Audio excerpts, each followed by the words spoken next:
Hello, today I am going to discuss about MR guided focused ultrasound or MRgFUS. In last 1 year, this particular word has taken a lot of traction and there are a lot of misconceptions about this therapy. And today I would like to first of all explain you this therapy and then take you through various aspects of how to interpret this treatment and whether this treatment is rationally correct for you or not. So let me first explain you what is MRI guided focused ultrasound. So if you decode each word, MRI, we all know magnetic resonance imaging, a type of imaging. Guided, with the help of MRI, we use this guidance from the MRI to deliver focused ultrasound waves to a brain target. So basically the MRI helps us to find the brain target, and then there is an ultrasonic wave generator. That ultrasonic wave generator machine delivers thousands of ultrasonic waves which are focused to a central point. Because each wave focuses at one concentrated point, it has a cumulative effect to cause change in the tissue at that particular place, and this place is in the brain called the target for the brain surgery or for ultrasonic guided treatment. So now, having understood what it does, is let us understand how effective it is and where it can be utilized. First of all, let me decode this again for you. It is commonly positioned to be non-invasive surgery or non-invasive treatment for patients. Now, what is a non-invasive treatment? Non-invasive, where you do not make a cut, you do not destroy anything. But unfortunately, this is a misnomer, because MRI guided ultrasound waves actually end up destroying brain structure. Unless they make a lesion in the brain by heating up that area of the brain with the help of ultrasound waves, they cannot get you the effect that is desired.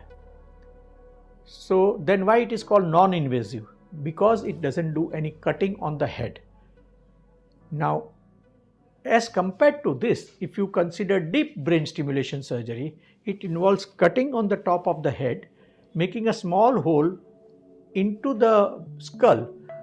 Both of them are non-vital areas. Skin can heal 100%. You have got cuts all over your body. Anytime you fall, you get a cut, but it heals very well. Skull is a bone. It is insensitive structure. Making a cut on the skin or in the bone is something very simple or very inconsequential. Deep brain stimulation puts an electrode in the brain and it stimulates, but it is completely reversible. There is no destruction of the brain target, there is no destruction of the brain tissue. And the beauty of this is that because it is reversible, it is titrable also. You can adjust the amount of stimulation or the amount of cells that you want to recruit even after the surgery is done with the help of a pacemaker. So when you have put a pacemaker, you can always adjust the current and recruit more cells, and if there is side effect, you can recruit less cells. Now compare this to the MRI guided ultrasound treatment.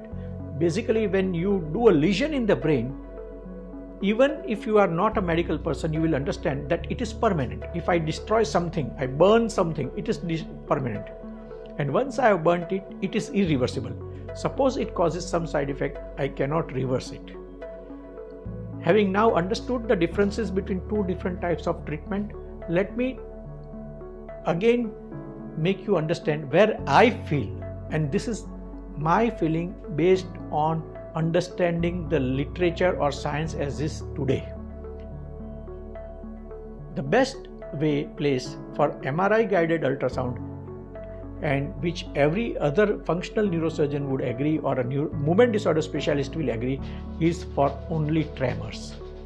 If you have uncontrolled tremors, and basically if it is because of essential tremor, that is the best indication. Patients of Parkinson's disease with tremor should not undergo MRI guided ultrasound, because patients of Parkinson's disease will continue to progress, and when they progress, the other symptoms like bradykinesia, rigidity, slowness, walking difficulty will not have improved even if you had undergone treatment for your tremor with focused ultrasound. So there is a limited application as of today based on the available knowledge and science of MRI guided ultrasound for the treatment of Parkinson's disease. Maybe 3-4% of the patients may benefit, but yes, if you are suffering from uncontrolled tremor, then you may benefit from MRI guided ultrasound, but the same benefit you can also obtain by deep brain stimulation or even lesioning surgery, which we also perform at 1/5 the cost of MRI guided ultrasound. We perform radio frequency lesioning for various disorders for tremors, dystonia, etc. And they have the same effect with 1/5 the cost of MRI guided ultrasound treatment. I hope I have answered some of the questions and concerns about MRI guided ultrasound.